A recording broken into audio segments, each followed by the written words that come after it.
안녕하세요. 제이풍수TV입니다. 풍수하면 먼저 떠오르는 말이 명당인데요. 이것은 천장지비, 즉 하늘이 감춰두고 땅이 비밀에 붙인 아주 희귀한 땅으로 그곳에 집을 짓거나 묘를 쓰면 벼락부자도 되고 당대에 출세도 하는 값을 따질 수 없는 보물이지요. 조선시대엔 부귀영화를 누릴 명당이라면 그것이 깊은 산속에 있어도 멀리 떨어져 있어도 상관치 않고 묘를 썼지만 장래 문화가 90% 이상 화장으로 변하고 묘지 매장에 대한 법적 제재가 심한 현대에 와선 명당에 대한 개념도 많이 변했습니다. 이에 본 방송은 명당의 신령한 힘을 믿고 사업의 번창과 출세 그리고 가족의 건강과 행운을 위해 묘지 명당을 찾는 사람이 꼭 알아야 할 10가지 사항에 대해 자세히 알아봅니다. 풍수의 본질은 자연의 길을 묘와 집을 통해 받아 사람의 행복과 번영을 꾀하는데 이것은 과일나무에 맛있고 튼실한 과일이 달리는 것에 비유합니다. 묘의 기름을 따지는 음택풍수는 나무의 뿌리와 줄기에 영양을 공급하는 것으로 비록 발복도 늦고 힘도 분산되어 약하지만 땅속에 뼈가 존재하는 한 후손에게 널리 그 영향이 미치고 꾸준합니다. 하지만 집과 관련한 양택풍수는 가지와 잎에 영향을 공급하는 것으로 그 집에 사는 사람의 국한에 영향을 미치니 범위가 좁고 그 집에 사는 동안에만 발복이 일어나니 시간도 짧습니다. 하지만 신속하고 강력합니다. 천하의 명당의 묘를 써 한국의 역사를 바꾼 2가지 사례가 널리 전하는데 여주에 있는 세종대왕의 영릉과 충남 예산에 있는 남영군묘입니다. 세종은 승하 후 서울 대모산에 있는 영릉에 묻혔지만 그곳은 땅속에 물이 차는 흉지였고 그로 인해 19년 동안 무려 문종, 단종, 세조, 예종 등 4명의 임금이 바뀌었습니다. 그러자 여주에 있던 이 계전의 묘가 주산에서 뻗어온 짐에게 기상이 힘차고 유정한 모습의 산들이 사방을 감싸 보호하는 명당이라 그곳으로 영릉을 천장하자 명당이 힘을 발휘해 조선의 국운이 100년이나 더 연장됐다는 영릉 가백년이라는 말이 생겨났습니다. 조선 후기 왕권이 무너지자 흥성군에 봉해진 이 하응은 부모의 묘를 명당으로 이장하고 그 묘의 발복을 통해 안동 김씨에 대해 복수를 하고 추락한 왕권을 회복시키겠다는 승부를 걸었습니다. 정만인이 예산 가야산의 동쪽에 2대에 걸쳐 천자가 나올 자리가 있고 광천 오서산에 만대의 영화를 누릴 자리가 있다고 말하자 왕권의 재확립을 갈망하던 흥성군은 만대 영화 대신 가야사른 절을 불태운 뒤 연천에 있던 남영군의 묘를 예산으로 이장을 했습니다. 이장을 하고 7년 뒤 아들을 낳았고 그가 11년 뒤 고종 임금에 등극했으며 1907년 아들인 순종이 대를 이어 황제로 등극했으니 남영군 묘는 2대에 걸쳐 황제를 배출한 명당임이 확인되었습니다. 시청자 여러분, 과거의 명당은 서울에서 여주로 천장한 영릉과 연천에서 예산으로 이장한 남영군의 묘에서 보듯이 권력자들은 거리가 아무리 멀어도 타인의 묘지나 절터를 따지지 않고 명당이라면 묘를 썼지만 현대에는 불가능한 제약이 많습니다. 예, 그렇습니다. 아무리 돈이 많아도 10가지 조건을 모두 만족하지 못하면 그림의 떡에 불과하며 내 것도 될 수 없으니 그래서 현대의 명당은 과거보다 더 귀한 보물이 됐습니다. 하지만 세상에 불가능은 없으니 간절한 마음으로 정성을 들여 찾으면 분명히 명당은 있고 내 것도 될 수 있는데 현대적 명당의 첫 번째 조건은 승용차를 이용해 집에서 묘지까지 1시간 30분 그 이내의 거리에 있어야 합니다.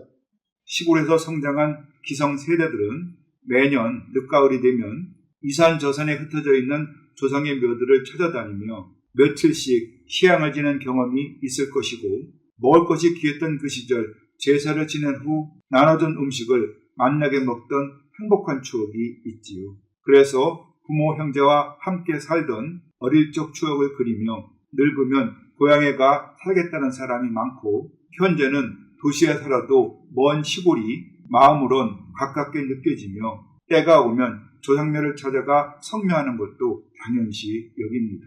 하지만 도시에서 태어나 자라 부모 고향이나 시골에 대해 추억이 하나도 없는 자식들은 생각이 전혀 다른데 얼굴 한번 보지 못한 조상의 묘를 찾아 몇 시간씩 운전을 하고 가는 것을 생고생이라 생각해 투덜거리고 그것이 후손된 도리라 말해도 꼭 해야겠다는 의무감을 느끼지 못합니다.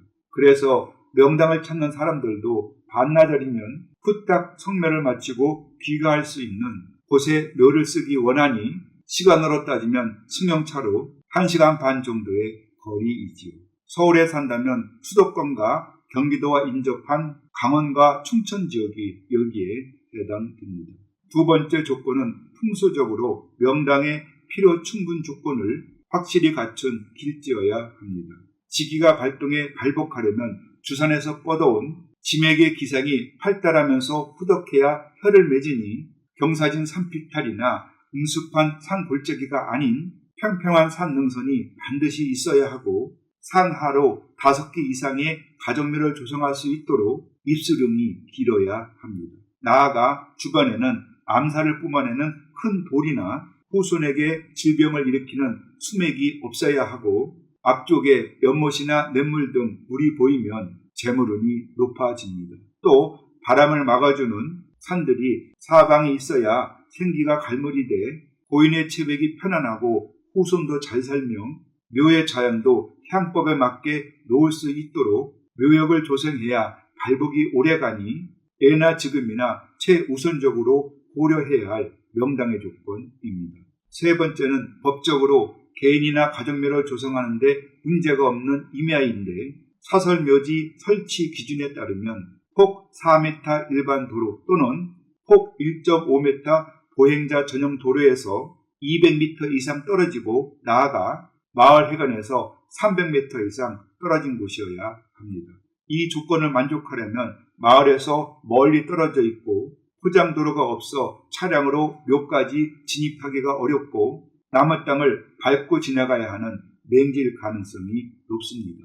시청자 여러분, 편리한 것만 쫓는 현대인들은 후손들이 찾지 않는 명당은 소용이 없다며 차에서 내려 쉽게 다녀올 수 있는 곳을 좌택시 우버스 명당이라 하는데 그런 곳은 공원묘원 밖에는 없지요. 그런데 공원묘원 내에서 명당을 찾는 것은 산에서 물고기를 잡고자 애쓰는 연못 구어나 다름없으니 이런 까다로운 조건을 만족하면서 승용차로 접근이 가능한 명당은 그래서 더 귀하고 값어치가 있는 것입니다.